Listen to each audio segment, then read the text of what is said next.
എല്ലാവർക്കും നമസ്കാരം. ഇങ്ങനൊരു വീഡിയോ ചെയ്യണമെന്ന് വിചാരിച്ചു. അതിനുശേഷം പിന്നെ ഞാൻ ആലോചിച്ചു വേണ്ട എന്ന് വിചാരിച്ചിട്ട് ചെയ്യാതിരിക്കുകയെന്ന്. ഇത് 2 ദിവസം മുന്നേ ഇടണമെന്ന് വിചാരിച്ച ഒരു വീഡിയോ ആണ്. വേറൊന്നുമല്ല, ഭഗവാന്റെ പ്രൊമോഷൻ. നമ്മൾ സാധാരണക്കാരായിട്ടുള്ള മനുഷ്യരായിട്ട് ഭൂമിയിൽ ജനിച്ചിട്ടുള്ള ആൾക്കാരാണ്. ഇത് ഭക്തിയുള്ളവർക്ക് വേണ്ടിയിട്ടുള്ളതാണ്. ഭക്തിയും വിശ്വാസവും പ്രാർത്ഥനയായിട്ട് നടക്കുന്നവരോടുള്ളൊരു ചോദ്യമാണ് എൻ്റെത്, അല്ലാത്തവരോടല്ല കേട്ടോ.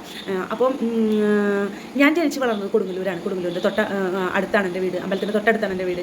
അപ്പോൾ കൊടുങ്ങല്ലൂർ അമ്പലം, ഞങ്ങളടുത്തുള്ള മുരുകൻ്റെ അമ്പലം, പിന്നെ അതുപോലെ തിരുവഞ്ചിക്കുളം മഹാദേവ ക്ഷേത്രം, പിന്നെ നമ്മുടെ തൃക്കുളശേഖരപുരം അമ്പലം, കൃഷ്ണക്ഷേത്രം, അവിടെ തന്നെയുള്ള കൃഷ്ണദേവരായരുടെ ഒരു ഇതിലുള്ള നമ്മുടെ തിരുപ്പതി ഭഗവാന്റെ ഒരു അമ്പലം, അങ്ങനത്തെ അമ്പലങ്ങളും ചുറ്റുപാടുകളും കുടുംബക്ഷേത്രങ്ങളും ഒക്കെ ആയിട്ട് ജനിച്ച് വളർന്ന് ജീവിച്ച ഒരാളാണ് ഞാൻ. പിന്നെ എൻ്റെ തറവാട്ടിൽ ചെറിയൊരു മുല്ലത്തറ എന്ന് ഞങ്ങൾ പറയാം, പല സ്ഥലത്തും പല പേരിലാണുള്ളത്.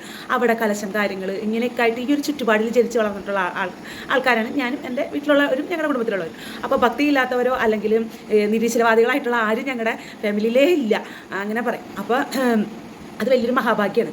അപ്പോൾ പലപ്പോഴും എനിക്ക് പറയാനുള്ളത് ഗുരുവായൂർ അമ്പലത്തിൻ്റെ കാര്യമാണ്. ഹരേ കൃഷ്ണ. കാരണം വേറെ ഒന്നുമല്ല, ഗുരുവായൂർ അമ്പലത്തിൽ നിന്ന് തൊഴുതിറങ്ങുന്ന ആൾക്കാരെടുത്ത് ചെന്നിട്ട് നിങ്ങൾക്ക് ഗുരുവായൂരപ്പൻ്റെ ഒരു അനുഭവം പറയാൻ പറയുന്നത്. എന്തിനാണ് അവരങ്ങനെ ചോദിച്ചിട്ട് ഗുരുവായൂർ അമ്പലത്തിലേക്ക് ഒരു പ്രൊമോഷൻ, അല്ലെങ്കിൽ ഗുരുവായൂരപ്പൻ എന്തിനാണ് ഒരു പ്രൊമോഷൻ എന്ന് എനിക്ക് പലപ്പോഴും ചിന്തിച്ചിട്ടുണ്ട്. പിന്നെ ഞാൻ മനസ്സിൽ വിചാരിച്ചെന്താണെന്നറിയോ, ഭഗവാന്റെ ഓരോ ലീലാവിലാസങ്ങൾ അതിൽ പെട്ട ഒരു കാര്യമാണ് ഇതും എന്നാണ് വിചാരിച്ചത്. കാരണം ഇത് ഭഗവാന് വേണ്ടിയിട്ട് അല്ലെങ്കിൽ ഓരോരുത്തരുടെ വീഡിയോയുടെ റീച്ചിന് വേണ്ടി ചെയ്യുന്നതാണ്. എങ്കിലും ഇതിൻ്റെ ഒരു വൈരുദ്ധ്യം, ഇതിൻ്റെ ഉള്ളിലൊരു തമാശ, ഇതിങ്ങനെ ആലോചിക്കുമ്പോൾ ഭഗവാനിട്ട് കളിപ്പിക്കുന്നത് കാണുമ്പോൾ ഒരു രസം, അത് ഞാൻ ശരിക്കും എൻജോയ് ചെയ്യുന്നുണ്ട് ഈ വീഡിയോസൊക്കെ കാണുമ്പോൾ. ഒരു കാര്യം ഞാൻ പറയട്ടെ, ഭഗവാൻ എന്ന് പറഞ്ഞാൽ എന്താ, അല്ലെങ്കിൽ കൊടുങ്ങല്ലൂർ അമ്മ എന്ന് പറഞ്ഞാൽ എന്താ, ഇതൊക്കെ കുറച്ചെങ്കിലും നമ്മൾ മനസ്സിലാക്കേണ്ടതുണ്ട് എന്ന് ഞാൻ പലരോടും പറയാറുണ്ട്. ഇപ്പം ഞാൻ പറയാറുണ്ടായിരുന്നു, ഉണ്ടെന്നല്ല, ഇപ്പം ഞാൻ നിർത്തി. കാരണം പറഞ്ഞിട്ട് വലിയ കാര്യമൊന്നുമില്ല. ആ ഒരു തിരിച്ചറിവിലാണ് ഞാൻ ഈ ഒരു വീഡിയോ ചെയ്യുന്നത്. നമുക്ക് ഇപ്പോൾ പുതിയ തലമുറയിൽ വരുന്ന കുട്ടികളായാലും ആരോടായാലും ഭക്തി ഉണ്ടാവുക, ആത്മീയത ഉണ്ടാവുക, ഇതൊക്കെ പറഞ്ഞാൽ നമ്മുടെ ഉള്ളിൻ്റെ ഉള്ളിൽ നിന്ന് വരേണ്ടതാണ്. നമുക്ക് നിയോഗം ഉണ്ടെങ്കിൽ ഉണ്ടാവേണ്ടതാണ്. പിന്നെ ഈ പ്രൊമോഷൻ കൊടുത്തിട്ട് ഭഗവാൻ പരമശിവന്, മഹാദേവന് പ്രത്യേകിച്ചൊന്നും കിട്ടാനില്ല. കാരണം ഭഗവാന്റെ അടുത്തേക്ക് ആരെങ്കിലും വരണമെന്ന് ഭഗവാൻ നിശ്ചയിച്ചാൽ അത് വന്നിരിക്കും, അത് നടന്നിരിക്കും. അത് അങ്ങനെ തന്നെയാണ്. പിന്നെ വേറൊന്നും ഒരു കാര്യം പറയും, കലികാലത്തിൽ നമുക്ക് പ്രാർത്ഥിച്ചിട്ട് എളുപ്പത്തിൽ നമുക്ക് നമ്മുടെ എന്താ പറയുക ചൈതന്യം കൂട്ടാൻ സാധിക്കുന്നത് ഓം നമ ശിവായ, ഹരേ കൃഷ്ണ, അമ്മേ നാരായണ, ദേവി നാരായണ, ലക്ഷ്മി നാരായണ, ഭദ്രേ നാരായണ, ഇങ്ങനെ വളരെ വളരെ ചെറിയ ഒരു 2 വാചകങ്ങളും 4 വാചകങ്ങളും ഒക്കെ ഉള്ള ഈ മന്ത്രങ്ങൾ, ഈ ദേവീ നാമങ്ങൾ, സ്തുതികൾ, ഇതൊക്കെ ചൊല്ലിയാൽ തന്നെ നമ്മുടെ ജീവചൈതന്യത്തിന് നമുക്ക് കൂട്ടിക്കൊണ്ടുവരാൻ പറ്റും എന്നാണ് എൻ്റെ ഒരു അറിവ്. ഞാനിപ്പോൾ ഇത് പറയുമ്പോൾ എൻ്റെ ഒരു പ്രിയപ്പെട്ട ഗുരുജിയുണ്ട്, അദ്ദേഹം കേൾക്കുമായിരിക്കും. എന്താണ് അദ്ദേഹം പറയാമെന്ന് എനിക്കറിഞ്ഞൂടാ. എങ്കിലും എൻ്റെ മനസ്സിൽ വന്നൊരു കാര്യം എനിക്ക് പറയാതെ വയ്യ. കാരണം ഭഗവാന് പ്രൊമോഷൻ കൊടുക്കുന്ന ഒരു വിഡ്ഢികളല്ലേ. ശരിക്കും പറഞ്ഞാൽ എനിക്കൊരു നാണക്കേട് ഫീൽ ചെയ്ത്, എന്തിനാണ് ഭഗവാന് പ്രൊമോഷൻ എന്നുള്ളത്. ക്ഷേത്രം നടത്തിക്കൊണ്ട് പോകാനായിട്ട് സാമ്പത്തികം വേണം.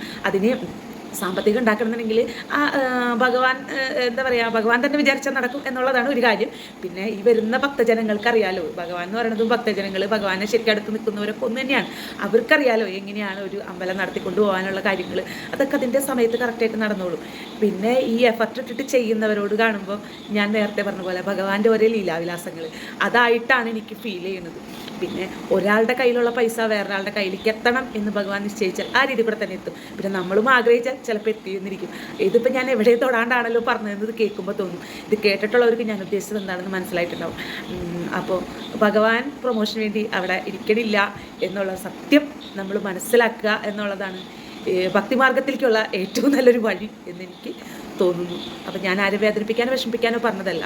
ഒരു എന്താ പറയുക, കൊടുങ്ങല്ലൂർ അമ്മേരെ ഒരു വളരെ അടുത്ത് ഭക്തിയോട് സ്നേഹത്തോടു കൂടി നിൽക്കുന്ന ഒരു വ്യക്തിയായിട്ടാണ് ഞാൻ എന്നെ വിചാരിച്ചിരിക്കുന്നത്. അങ്ങനെ തന്നെ ആയിരിക്കണമാണ്.